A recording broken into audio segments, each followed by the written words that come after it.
kabla ya Wakenya kukaribisha mwaka 2026, na Inspekta Jenerali wa polisi ameshazungumza kupitia ujumbe kwa vyombo vya habari akiwatakia Wakenya mwaka mpya wenye mafanikio ukiwa ni mwaka 2026. Amezidi na kuambia, huyu ni Inspekta Jenerali wa polisi mtazamaji, ambaye ni Douglas Kanja, ambaye anazidi kuwahimiza Wakenya kusherehekea mwaka mpya wa mwaka 2026 kwa kuangazia masuala ya usalama. Amesema kwamba maafisa wake tayari wameshatolewa katika maeneo tofauti nchini ili kuhakikisha kwamba usalama umeimarishwa. Na hali kadhalika, mtazamaji, wewe pia unatakiwa kuhakikisha kwamba usalama wako umeimarika mahali ambapo upo, kwa kuhakikisha kwamba mtazamaji unajizatiti na kuhakikisha kwamba usalama wako hauhitilafishwi kwa njia yoyote ile. Na mtazamaji, kumbuka kwamba kutokana na taarifa hii, Inspekta Jenerali wa polisi anasema kwamba kuna zile laini za kuwapata maafisa wa polisi endapo kutakuwa na jambo la dharura, na nambari hizo ni 999 ama 911 ama 12 ama 112.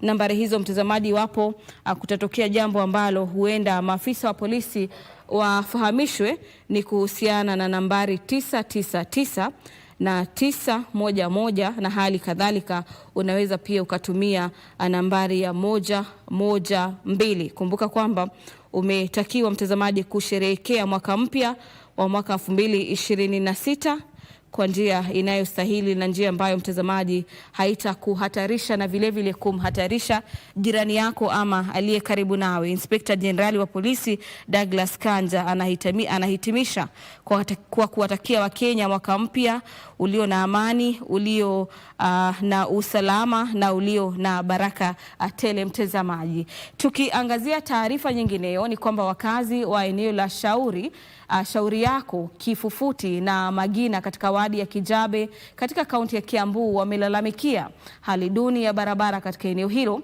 wakidai kwamba viongozi wa ngazi zote wamewatenga. Wakazi hao ambao walikuwa ama ni wakulima wamesema kwamba barabara hizo ambazo kwa sasa hazipitiki zimelemaza usafirishaji wa mazao ya shambani na kuwalazimu kuyauza kwa bei ya chini. Taarifa zaidi ni kwenye Dira ya Kaunti. Walizungumza walipokuwa wakikarabati barabara ya Shauri Yako baada ya mhisani mmoja kutoa msaada wa mawe ili kusaidia kuboresha barabara hiyo. Wakazi hao sasa wanatoa wito kwa wapigaji kura kukataa kupewa vishawishi kama vile pesa, mbolea na mahindi wakati wa kampeni za uchaguzi na kuzingatia maendeleo. Uongozi yule baya tuko naye ni uongozi wa kupewa shilingi 200 kila wakati, tunapewa shilingi 200.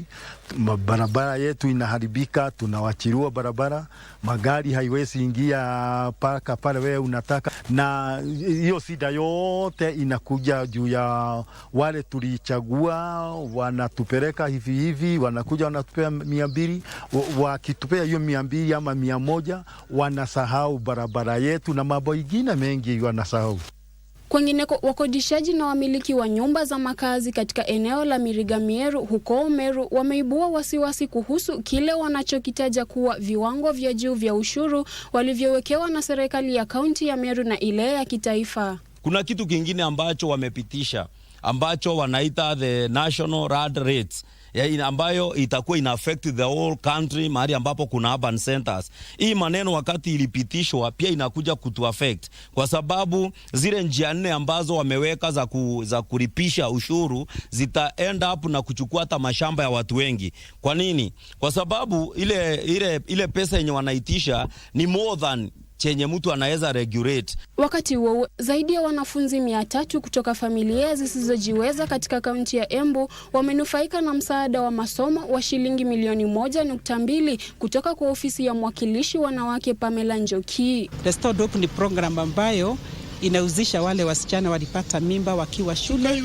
na tulianza mpango huu last year, na pia vile tulikuwa na watoto ambao pia tunawapatia full scholarships, wasichana, wafulana, na wengine ni total orphans, wale wengine ni wa PWDs, wale wengine ni wale tunasema ni vulnerable. Tunaona ya kwamba hiyo pesa ni kidogo waweze kuongezea pesa hizo tuweze pia kufikia watu wengi sana, kwa sababu tunajua watu ni wengi lakini pesa ni kidogo. Na kwingineko, viongozi wa kidini kutoka muungano wa uinjilisti hapa nchini katika kaunti ya Kisii wamejitokeza kuupinga mswada wa mwaka 2024 kuhusu mashirika ya kidini, wakiutaja kuwa unaopotosha.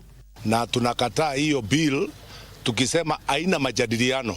Hiyo afadhali vile waliweka chini ikae hapo chini milele, kama vile wakati wa rushwa naambiwa kama hakuna mtu mwenye kuongea asiongee. Mzozo wa uongozi umeibuka katika jamii ya Mijikenda baada ya Chirau Ali Mwakwere kuteuliwa kuwa msemaji wake katika kaunti ya Kilifi.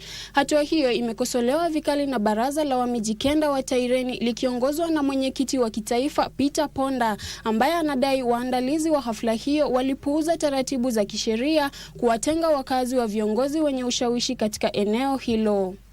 Kitu kinataja Umijikenda ni lazima tuapishwe na sala za Kimijikenda,